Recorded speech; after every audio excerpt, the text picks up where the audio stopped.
días o buenas tardes, amigos y amigas, alumnos del curso virtual de la Comisión de Juristas sobre los estándares internacionales de la consulta previa en el Perú y los estándares en el Sistema Interamericano de Derechos Humanos. Mi nombre es Salvador Herencia, soy el coordinador académico del curso y les damos a todos ustedes la más cordial bienvenida a esta presentación de este curso, en la cual tenemos el placer de tener al doctor Diego García Sayán, quien es el director general de la Comisión Andina de Juristas, así como el presidente de la Corte Interamericana de Derechos Humanos.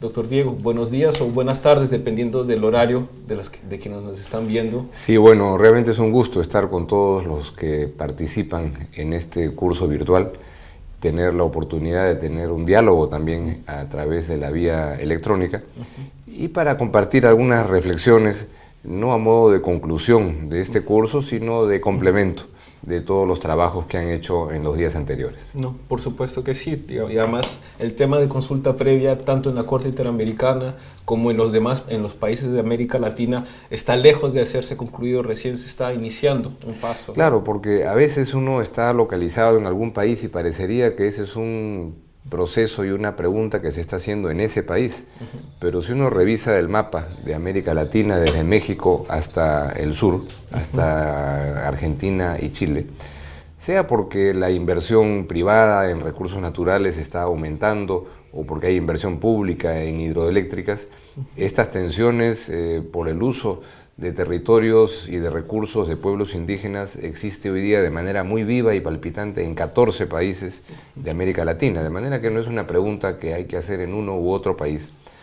Y en ese contexto es muy interesante que en paralelo a ese proceso en donde parecería que el vaso se está vaciando por esa conflictividad, esa demanda social de la gente, en paralelo hay una serie de desarrollos jurídicos de enorme importancia que no pueden ser de atención e interés solo para los abogados o las personas especializadas en el derecho internacional, porque son normas, criterios de interpretación que son de obligatorio cumplimiento por los estados nacionales. En el caso del Perú, por ejemplo, el Tribunal Constitucional tiene establecida una jurisprudencia reiterada de que los criterios en las sentencias de la Corte Interamericana, aunque sean sentencias sobre un país diferente al Perú, son obligatorios bajo responsabilidad funcional e incluso el riesgo de que sean los funcionarios acusados de delito de función.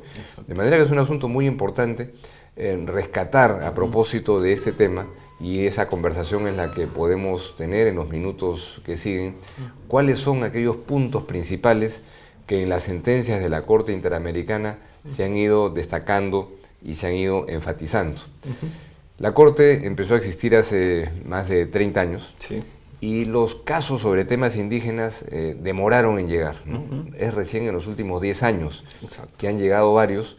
El más significativo en esta ola que arranca en el año 2001 es un caso de Nicaragua, el caso de Aguas Tigni, en donde a partir de una discusión sobre el derecho de propiedad de la tierra de un área muy grande a propósito de una concesión para una explotación forestal, más de 70.000 hectáreas, finalmente la Corte estableció el derecho de esa comunidad a la propiedad colectiva de la tierra y la obligación del Estado nicaragüense de titular y, por supuesto, de marcar inicialmente.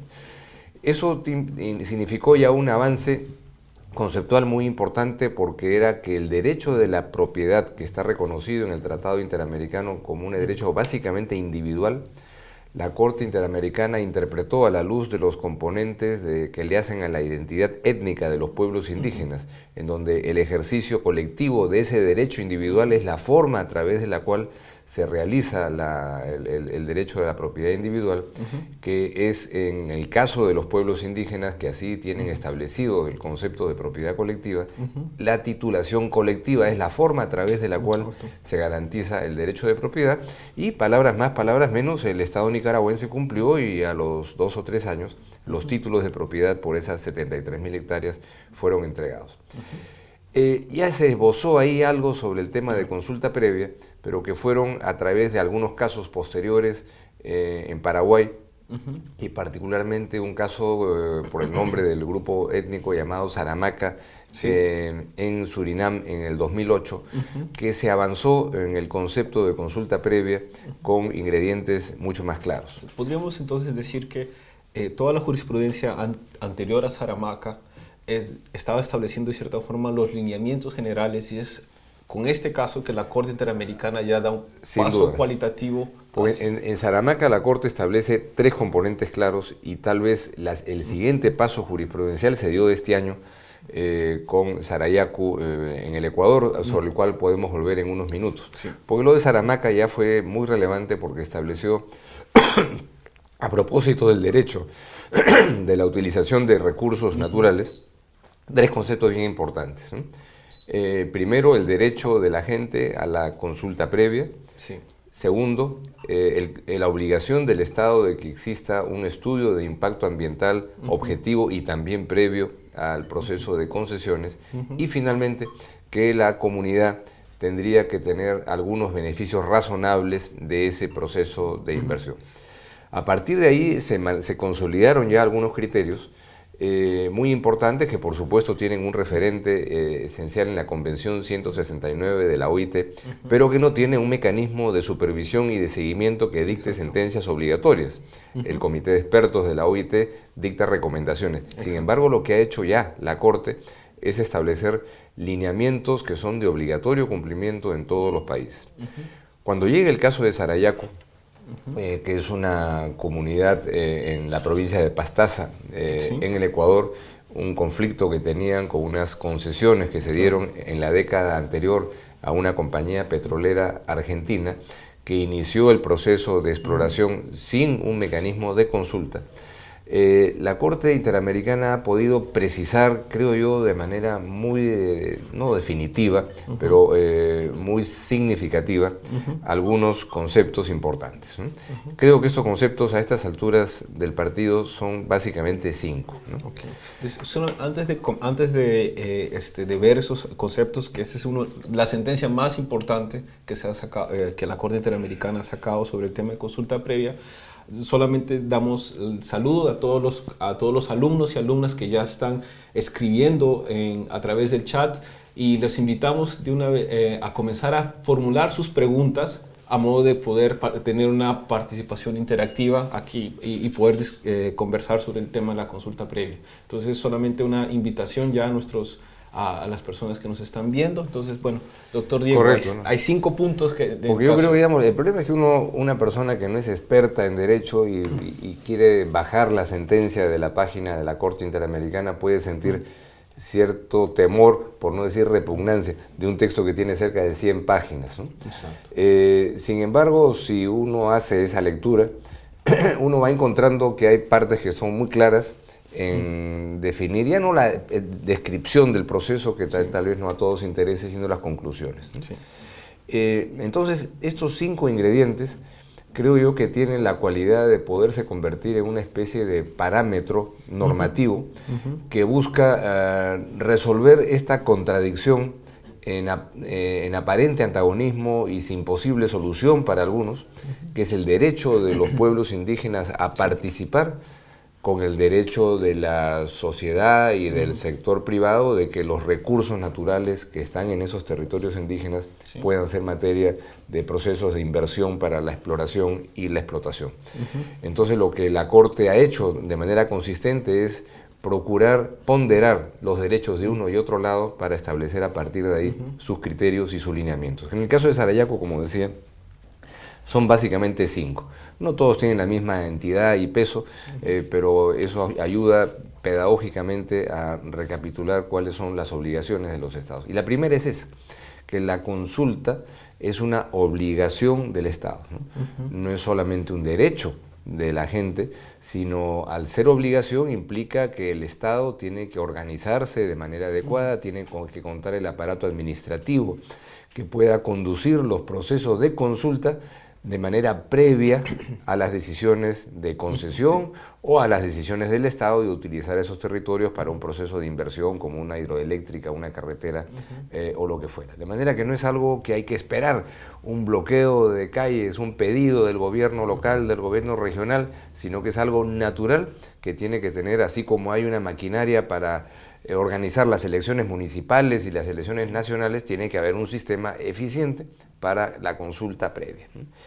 En segundo lugar, que esto tiene que ser desarrollado en un proceso de buena fe, como una manera de llegar a acuerdos con los pueblos indígenas. No es una cuestión de votar en una urna, sí o no, sino un proceso de participación. El derecho a la participación en los asuntos públicos está establecido en la Convención Americana de Derechos Humanos, y a estas alturas la democracia ya no se entiende solamente además como el ejercicio del voto o la posibilidad de acceder a la libre expresión leyendo un periódico que se expresa así, sino un derecho de participación. Ese es el segundo ingrediente importante, un proceso de diálogo y no solamente de referéndum sí o no. En tercer lugar, el primero es el Estado de buena fe. En tercer lugar, tiene que ser una consulta adecuada y accesible. Es decir, la información que recibe la gente tiene que ser comprensible para todos, tiene que utilizarse, de ser necesario, los idiomas locales, si es que es un idioma distinto del castellano, o utilizar también un idioma local y no solamente el castellano, y utilizar los medios más adecuados para que la gente que a veces, siendo formalmente alfabeta, no es fluida para leer, pueda estar informada a través de mecanismos de radios locales, asambleas y lo que fuera. Cuarto, el estudio de impacto ambiental. Eso ya viene de sentencias anteriores, claro. Y las leyes internas de todos nuestros países mal que bien le establecen. Pero ¿cómo se hace el estudio de impacto ambiental? ¿Quién debe hacer el estudio de impacto ambiental? Son preguntas importantes, ¿no? Se establece, entre otras cosas, que el estudio tiene que ser objetivo y tiene que tener una evaluación en ese sentido muy objetiva del daño, del cambio en el medio ambiente que eso produciría y el efecto en la naturaleza y en la sociedad. Y eso tiene que estar informado también a la población, ¿no? Y el Estado naturalmente tiene que ser el que monitoree, el que supervise ese estudio y el rigor científico del estudio de impacto ambiental. Y el quinto requisito es que todo este proceso de consulta tiene que ser un proceso informado, ¿no?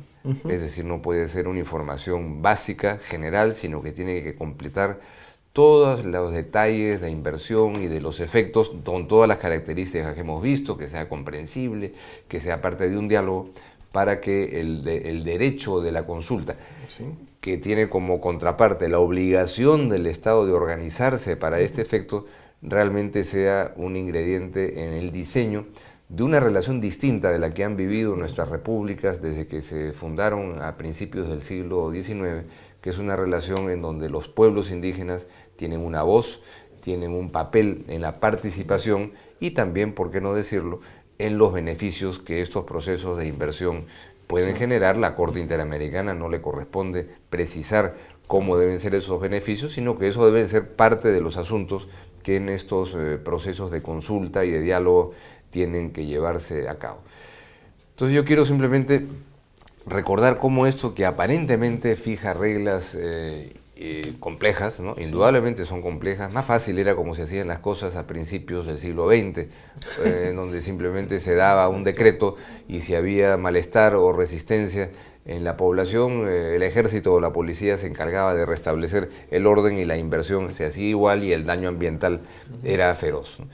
Entonces, ¿de qué se trata? ¿Se trata de poner a los pueblos indígenas en un pedestal y decir aquí no se les puede tocar? No, no es eso, es buscar compatibilizar derechos, pero entender que en los pueblos indígenas el concepto de propiedad de la tierra incluye el concepto de territorio, que a su vez incluye los recursos naturales como un ingrediente de la identidad, ¿no?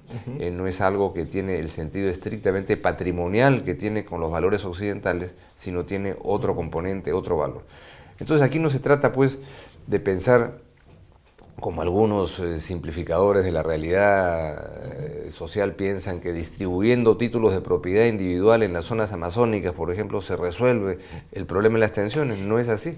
Acá hay un tema de una historia, de identidades étnicas que existen, se quiera o no, esa es la realidad.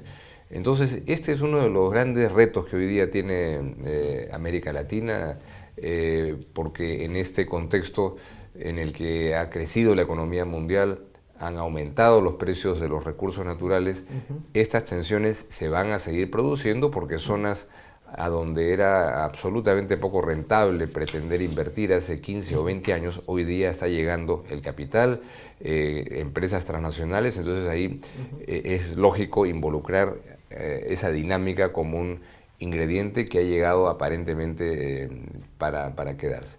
Y tal vez antes de pasar a algunos comentarios y respuestas a preguntas que están llegando, en este ambiente de aparente polaridad, aparente antagonismo, en donde en Sarayaku, la provincia de Pastaza, tuve el privilegio de poder estar ahí hace pocos meses. ¿Fue la primera vez que se hizo una visita in situ? La primera vez que hay una diligencia en una zona en donde el conflicto está en desarrollo, y fue enormemente ilustrativo poder recorrer, conversar allí con la gente y escuchar ahí también que había una actitud de la autoridad constructiva para encontrar una solución. De manera que cuando la Corte dictó esta sentencia a Sarayaku hace ya más o menos 2 meses, por los medios de comunicación fuimos informados de la alegría que esto había generado en Sarayaku y de las celebraciones que estaban teniendo en la medida en que se les daba la garantía de que cualquier proceso futuro de uso de los recursos naturales para el petróleo en su comunidad iba a ser previamente consultado y seguir todos los procedimientos de la Corte, pero en paralelo encontrar en la autoridad, en el gobierno del Ecuador, una reacción positiva y el anuncio de que iban a cumplir con la sentencia y que de ninguna manera procederían en el futuro a, como se había hecho antes, con otro gobierno también es verdad, a dar concesiones sobre territorios indígenas sin una consulta previa. Entonces, nada de esto pues son pasos orientados a trabar el proceso de inversión, sino establecer al revés, un mecanismo fluido, socialmente equilibrado, jurídicamente respetuoso, que permita además no solamente darle sostenibilidad a los pueblos indígenas y a los recursos naturales, sino también darle sostenibilidad a los procesos de inversión que en un contexto de reacción social negativa, de bloqueos de carreteras y de confrontación social, naturalmente se debilita y se puede hacer eventualmente hasta inviable. No, justamente sobre ese punto, porque digamos, lo que está ocurriendo y viendo un poco el posible impacto de la sentencia en otros casos que seguramente llegarán al ámbito de la Corte. Tenemos aquí en nuestro país el caso de la hidroeléctrica Inambari, tenemos en Brasil el caso de Belo Monte, donde hay un conflicto porque, bueno, por el monto de la inversión que se tiene, los intereses legítimos de un Estado de desarrollar, ¿no?, proyectos de sostenibilidad eléctrica, mirando a largo plazo. O sea, ¿cuál es el eje? ¿Qué es lo que nos puede enseñar esta sentencia de Sarayaku, especialmente a gobiernos o a ciertos sectores que ven como la consulta previa como un elemento que puede perturbar de cierta forma estos procesos de expansión y desarrollo económico? Sí, claro, y eso es muy importante, porque hasta ahora yo creo que, y claramente ha sido el caso del Perú, esto de consulta ha sido admitido de la boca para afuera, ¿no? Pero el Estado no se ha organizado de manera adecuada como se organiza la OMPE para tener elecciones periódicamente, y el Estado es el que organiza el proceso electoral sin que la gente esté haciendo marchas y haciendo proclamas pidiendo elecciones, ¿no? De manera que esto tiene que ser entendido como un proceso normal, como una obligación del Estado, que si el Estado no pone en ejercicio de manera efectiva, sí se pueden estar produciendo tensiones, y que más bien el papel del Estado al ejercer su autoridad es tratar de producir ese diálogo y ese encuentro. Porque evidentemente si los pueblos indígenas reciben información adecuada, si la inversión es una inversión responsable, no como las que se hicieron algunas veces en décadas anteriores, en donde el tema ambiental interesaba muy poco, y esa responsabilidad que siempre va a generar, por supuesto, un efecto en el medio ambiente, pero si hay compensaciones adecuadas, eso es una garantía importante. Porque en la medida en que haya acuerdos esos acuerdos tengan la formalidad que el Estado pueda estar supervisando y garantizando, eso le dará también a la propia inversión una certeza y una previsibilidad que puede tener solamente si hay ese proceso de acuerdos, porque si se impone, claro, como en los viejos tiempos, sí, indudablemente la tentación del riesgo de la explosión social siempre va a existir. Entonces, creo yo que hay que mirar el ejemplo de algunos países, en Oceanía, en Australia, y también yo creo que hay que reconocer que el concepto y el lenguaje en muchas empresas, muchas corporaciones transnacionales realmente se está modificando, sea por presión de sus propios accionistas, de los medios de comunicación, de los grupos ambientalistas. Ya las cosas no se diseñan ni prevén como era hace 20 o 30 años, de manera que lo que está aquí rezagado no son los pueblos ni las corporaciones, lo que está rezagado es el Estado. Y esto tiene que ver no solamente con las grandes decisiones que se adopten en el gobierno o en el Congreso de cada país, sino con el papel de cada uno de los funcionarios.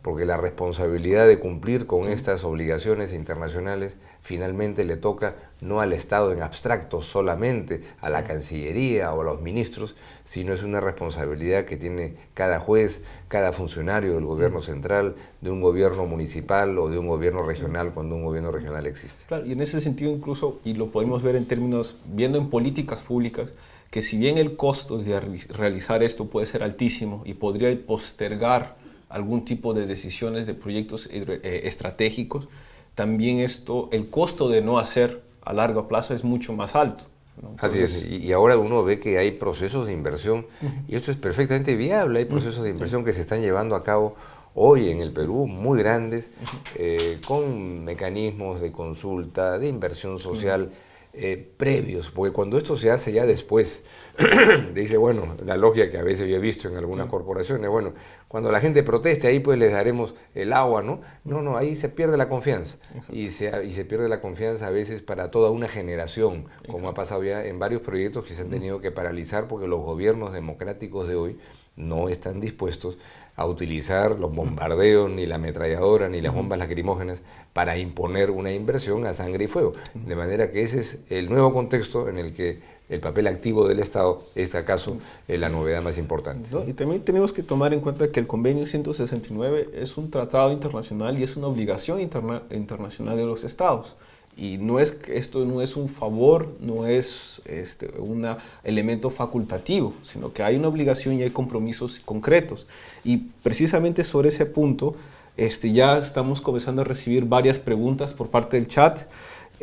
Freddy Elvis y Elvis son alumnos del curso, nos hace una pregunta que ha estado en el corazón de todo el debate sobre la ley de consulta previa y su reglamento, sino es con respecto al carácter vinculante, ¿no? ¿Cuál es la regla del Convenio 169 y cómo esto se puede interpretar a la luz de la jurisprudencia de la Corte? Y Elvis hace una pregunta complementaria, si es que la decisión vincula ¿a quién?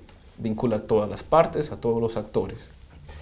Bueno, esto es un tema que la Corte Interamericana no ha definido de manera expresa, sino se remite al texto del Convenio 169 y, por supuesto, a lo que establezca la legislación interna de cada país.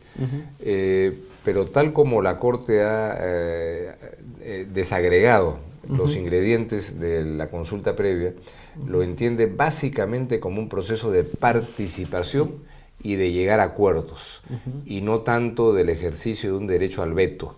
Lo que no quiere decir que en el proceso de consulta lo que digan los indígenas entonces ya no importa, porque el objetivo es llegar a un acuerdo. Entonces, no hay una respuesta simple, decir es vinculante, no es vinculante. De hecho, no se trata de que exista un derecho al veto, pero sí de que exista el derecho a la consulta y la obligación del Estado de conducirla de tal forma que esto se produzca de cara a un acuerdo. Hay otra disposición del Convenio 169 que no utiliza la denominación de consulta previa, sino de consentimiento, ¿no? Exacto. Pero el consentimiento, que parecería sí ser algo que se orienta a una especie de veto, que no lo es tanto si es que se lee el siguiente párrafo de ese artículo, tiene que ver cuando se dan situaciones de desplazamiento de la población y no tanto de uso de los recursos, como es el caso de la mayoría de situaciones.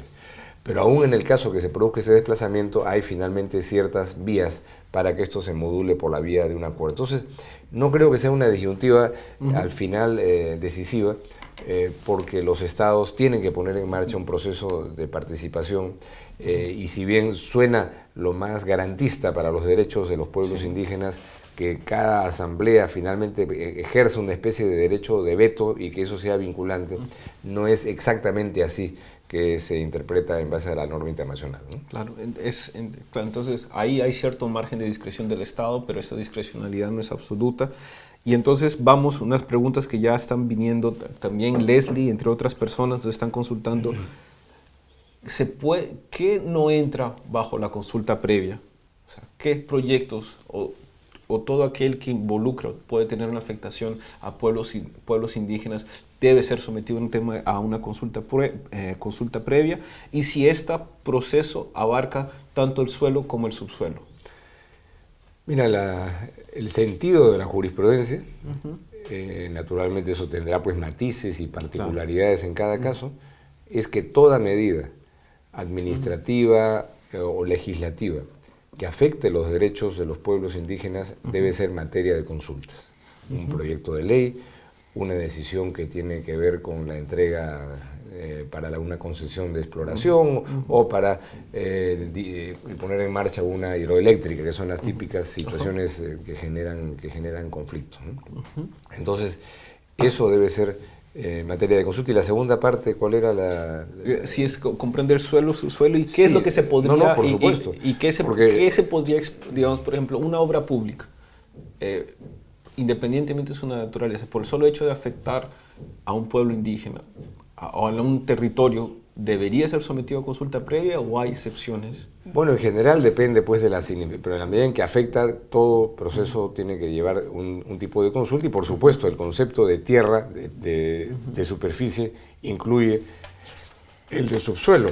No porque los recursos naturales en la legislación de nuestros países sean propiedad de los pueblos indígenas, sino porque en la concepción de la propiedad están incluidos los recursos naturales, de manera que en donde viven para los Arayaku, por ejemplo, sus ancestros, que es el subsuelo, es algo en donde el proceso de consulta es un ingrediente vitalmente indispensable y ya no desde la perspectiva económica. Entonces, lo que hay que ver en el otro lado de la balanza es que la Corte también ha sido reiterada que existe un derecho de la sociedad y del Estado que tiene que ver con restricciones al ejercicio de la propiedad de los propios pueblos indígenas en la medida en que eso esté establecido por ley, que sean limitaciones necesarias, proporcionales y que tengan un objetivo de interés público. Todos esos son ingredientes que van en el otro lado de la balanza, como por ejemplo una carretera, que a veces la ruta de la carretera en una dirección u otra puede afectar más o menos a los derechos de los pueblos y no tiene el Estado naturalmente por qué sentirse mal de iniciar ese proyecto en la medida en que eso se converse de manera adecuada y oportuna, y por supuesto que un requisito indispensable que la Corte señala, que de ninguna manera estos procesos pueden poner en riesgo la subsistencia del pueblo indígena. O sea, un proceso, por ejemplo, de una irrigación que sepulta totalmente a un pueblo indígena es algo que sería inviable, salvo que se dé el milagro de que ese pueblo indígena lo acepte, cosa que es bastante difícil de imaginar. Complicado, ¿no? Pero no imposible. Todo esto lleva pues finalmente a otro tipo de reflexiones, ¿no? Es decir, el uso de nuevas tecnologías, hasta dónde las hidroeléctricas pueden seguir siendo construidas como se hacían en el Perú en la época de Leguía u otros. Nadie se le ocurría preguntar, bueno, ¿quién vivía aquí? Simplemente se irrigaba, se sepultaba un pueblo y ya estaba. Ahora eso ya no se puede hacer. No, y es bien interesante lo que se plantea, porque es una nueva forma de interactuación, ¿no?, del Estado con las comunidades y con pueblos y con los pueblos indígenas. Hay otro tema, preguntas de Adriana, de Carlos, entre otros, que están preguntando, que también ha sido un tema de extenso debate acá en nuestro país, es ¿quién debe realizar la consulta previa? ¿Es solamente el Estado? ¿Las empresas podrían llevar a cabo estos procesos de consulta? Y lo más importante, la consulta previa es interesante, es un elemento de reivindicación, es un ejercicio de derechos, pero ¿quién debe asumir esos costos? Bueno, indudablemente la responsabilidad de cumplir esta obligación pública es del Estado. el Estado es el que tiene que realizar esto y por supuesto la empresa tiene que participar, dar la información, pero la empresa no puede encapsular y hacer su consulta y decir aquí está. No, no, este es un tema como una elección municipal, aquí no lo hace una empresa, es un tema de interés público. De manera que aquí eso es absolutamente esencial, la participación de las empresas, por supuesto que es importante, ¿no? Y vinculado un poco a la pregunta, Carlos nos hace también una pregunta interesante. Digamos que hay un proceso de consulta previa y ¿habría mecanismos de impugnación por parte de los pueblos indígenas o debería existir dentro del Estado una vez que se ha hecho se ha tomado una decisión? ¿Debería existir mecanismos administrativos o judiciales? Yo creo que es lo razonable, ¿no? Porque naturalmente el proceso de consulta puede llevar a una conclusión que sea interpretada de manera distinta en función del lugar en el que cada cual se ubique en el escenario. La empresa lo identifica de una manera, el pueblo de otra manera y el Estado de otra manera. Que puede haber algún recurso es perfectamente razonable. El derecho a un recurso es un derecho humano fundamental. Pero naturalmente nada de esto significa el desdibujamiento del papel de la autoridad del Estado. Eso me parece que es un tema importante. Sí. En algunas visiones simplificadoras de lo que es el ejercicio del poder público, esto puede costar trabajo entender, pero no es así. El proceso de participación, a veces excesivo, que tiene la ciudadanía en un país como Suiza, no ha puesto en cuestión la existencia de un Estado muy poderoso como el que hay en ese país. Y nuestra experiencia y nuestra historia institucional, por supuesto, que es distinta, pero al final la decisión le corresponderá al Estado y será legítima y válida en la medida en que se hayan seguido todos los procedimientos, se haya consultado y se haya informado de manera adecuada y el interés general esté protegido, ¿no? Yo creo que eso es algo muy importante, pero la especialidad que esto requiere dentro del Estado, el hecho de que existan cada vez más ministerios de medio ambiente con el nombre que lleven y que sea esta su responsabilidad y que poco a poco esto se vaya quitando a los sectores administrativos que están interesados en la inversión. El Ministerio de Energía y Minas o de Petróleo, si existiera, lo que quiere es que se haga la inversión.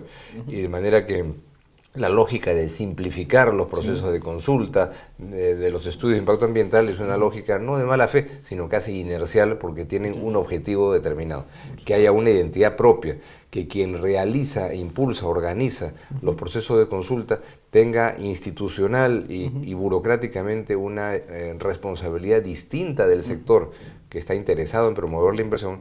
Me parece que es un paso muy importante. Y es bien interesante entonces, o sea, este cambio y importante ver que el Estado a veces con sus debilidades o con los procesos que pueden ser un poco más complejos, están implementando a mayor o menor medida estas instituciones, reconociendo esta institucionalidad. Por supuesto. Pero, ¿qué pasa en países, por ejemplo, que hayan ratificado el convenio 169, pero aún no tengan estos mecanismos internos? O sea una ley o una institucionalidad para hacerlo efectivo. Los pueblos indígenas o la ciudadanía podría demandar aplicando directamente un proyecto o una disposición de alguna obra, en el caso que no hay una ley, utilizando directamente el convenio 169. Bueno, los convenios internacionales son de inmediato y obligatorio cumplimiento. Naturalmente su cumplimiento está en cuestión y va a ser ineficiente si es que no hay una norma interna. Eso es indispensable, ¿no?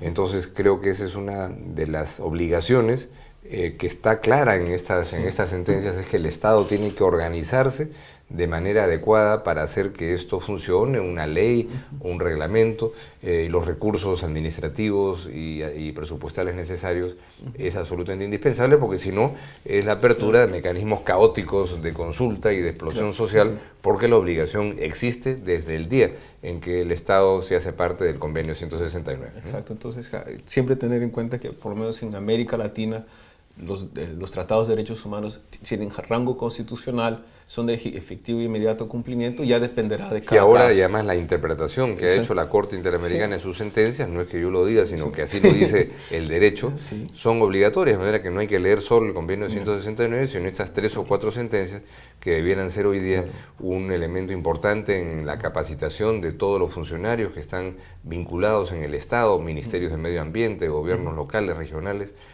o ministerios de energía y minas, y ojalá avancemos pues a una dinámica ahí diferente, ¿no? Ya estamos casi terminando, hay demasiadas preguntas, todas muy interesantes que nos daría para 3 horas de programa, pero hay una serie de preguntas que van hacia el mismo tema y es específicamente para el caso de nuestro país.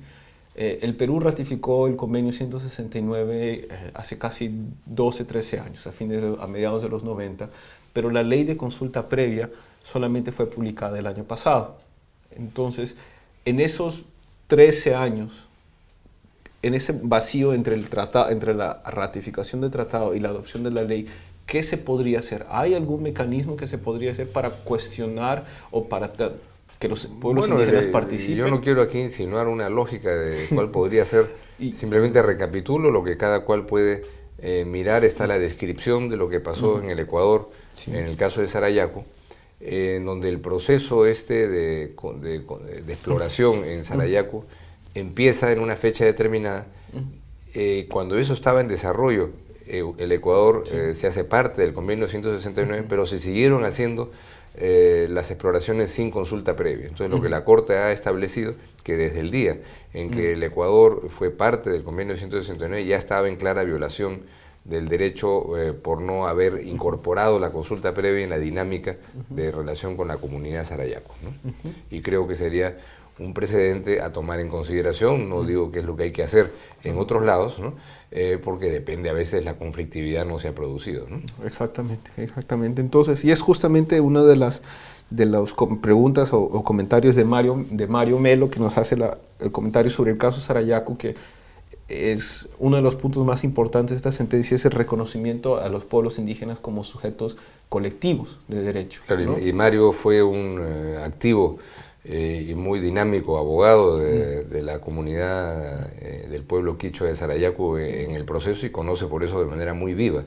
Y ese concepto que ha concluido la Corte, que esto tiene que ver con los derechos de los pueblos y los derechos colectivos, es también una innovación importante de la jurisprudencia de la Corte, que siempre se ha focalizado casi estrictamente en derechos individuales, pero aquí, ya yendo más allá del derecho de propiedad, se ha interpretado que la individualidad, en el caso de los pueblos indígenas, pasa por una esencia y una estructura de identidad colectiva, que es, creo, un elemento muy importante que acaso está insinuada en el comentario y la pregunta de Mario Melo.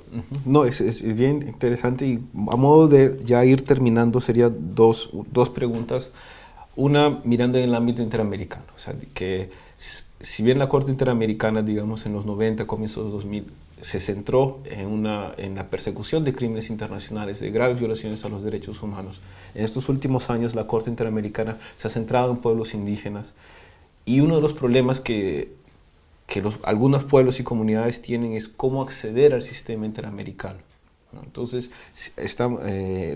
Mirva Aranda, quien además es profesora del curso, está haciendo una pregunta de cómo hacer para facilitar el acceso o conocimiento a los pueblos indígenas de llegar o acceder al sistema interamericano. Bueno, se llega, en el caso de Sarayaku es uno, y el proceso en Sarayaku no demoró los 15 meses que usualmente demora en la Corte, sino un poquito más, porque se llevó a hacer una visita al territorio Sarayaku.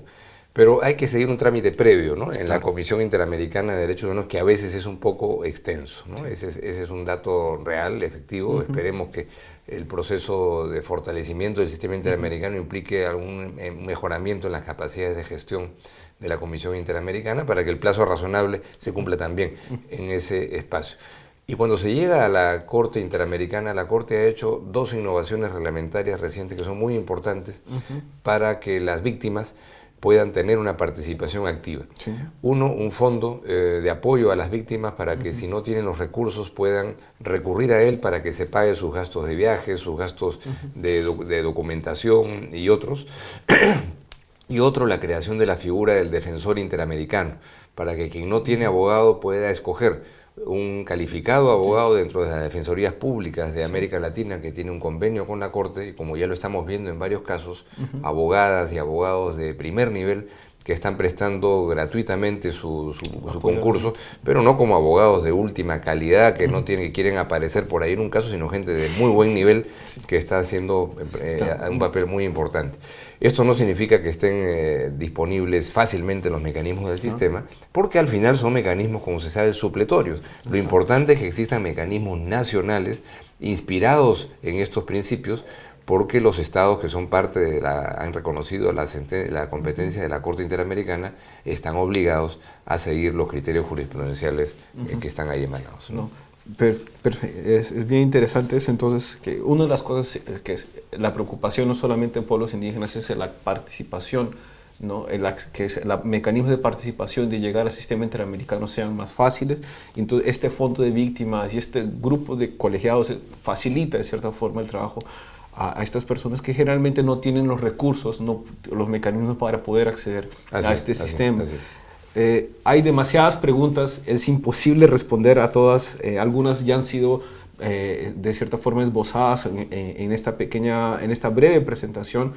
La última pregunta, y es intentando resumir gran parte de nuestra audiencia peruana, y que seguramente es un problema para otros países de América Latina, es ¿cómo vemos la ley de consulta previa, el reglamento que se aprobó recientemente, y si es posible, usted ve en el proceso de descentralización que viene ocurriendo en nuestro país, si sería posible que sobre ese marco gobiernos regionales implementen sus propios reglamentos específicos de consulta previa? Eso hay que verlo con mucho cuidado, ¿no? Porque yo creo que el Estado peruano está dando sus primeros pasos, ¿no? Más allá de si el reglamento puede o no ser perfectible, seguramente lo es. Yo creo que hay que dejar un espacio para que ese proceso funcione, ¿no? La maquinaria estatal en este aspecto es sumamente débil y precaria, ¿no? Procesos de consulta, si el reglamento ha estado en manos del Ministerio de Cultura, eso da cuenta pues de que hay una propia ambigüedad en el propio Estado de quién está a cargo cuando hay un Ministerio del Medio Ambiente, ¿no? Entonces yo creo que hay que dejar que la maquinaria del Estado se ponga las pilas para que la regionalización no vaya a ser un proceso de fragmentación de mecanismos de consulta paralelos, contradictorios, que generen en este esquema tan sensible una dinámica de confusión, ¿no? Yo creo que los gobiernos regionales pueden ser un elemento que vaya jugando en pared junto con el gobierno central, pero en esta fase, que son funciones, las de otorgar las concesiones, la de definir estos proyectos por el momento del gobierno central, creo que esto tiene que ser básicamente conducido por autoridades del gobierno central, que en este momento tienen una situación bastante precaria todavía, ¿no? Sí, exactamente. Bueno, y como podemos ver, eso es una de las conclusiones, que si bien el marco del convenio 169 es importante y la jurisprudencia de la Corte Interamericana ha ayudado a consolidar un derecho en el ámbito interamericano, pues no hay respuestas absolutas. Todo va a depender de cada caso concreto, si la afectación es directa, indirecta, cuál es el grado de participación del sistema de organización, de todo el sistema y especialmente de los pueblos indígenas. Seguramente nosotros tenemos que ver que en el caso de consulta previa en nuestro país, el próximo año, el 2013, se va a iniciar los procesos, veremos, habrá que ver qué es lo que ocurre, ¿no? Y también seguir los casos que eventualmente van a seguir llegando ante el sistema interamericano. Así es. Yo creo que ahí podría ser una cosa muy importante que se hagan grupos de trabajo, ¿no? Yo estoy dispuesto a colaborar con ustedes por los medios electrónicos o personales para poder estudiar estas sentencias, que no son la última palabra para nada, pero sí son criterios que recogen procesos sociales y jurídicos complejos que, como lo ha dicho el Tribunal Constitucional, son de obligatorio cumplimiento por todos los funcionarios públicos, de manera que hay que estudiarlas con mucha atención. Y si la Corte Interamericana se equivocó en algo, que se lo hagan saber, y a la Corte lo rectificará en una posterior decisión. Por supuesto que sí. Bueno, amigos y amigas, ha sido un enorme placer estar con ustedes en esta presentación del doctor Diego García Sayán sobre los estándares de la consulta previa en el Sistema Interamericano de Derechos Humanos. Para los que no han podido ver esta clase en vivo, nosotros vamos a colgar esta presentación en la plataforma virtual virtual de la Comisión DINE Juristas y anunciamos a las personas que nos están viendo que la próxima edición de estos cursos virtuales no van a ser únicamente sobre el Perú, sino sobre toda la región andina. Siempre mirando, teniendo como base el sistema interamericano, pero vamos a ampliar y estudiar a profundidad los casos de Colombia, los casos ecuatorianos, en Bolivia, Chile y otros países donde hay experiencias tanto positivas como negativas en el caso de la consulta previa. Doctor Diego, ha sido un enorme placer tenerlo acá con nosotros. Y mi saludo a todas y todos los participantes en este curso virtual y en sus actividades diarias, en la actividad laboral y académica, mis mejores deseos. Muchísimas gracias a todos ustedes y será hasta una nueva oportunidad en esta plataforma de cursos virtuales de la Comisión DINE Juristas, agradeciendo a la ANEST y a Salgalú.televisión que nos han facilitado las herramientas para la difusión de este programa. Muchas gracias.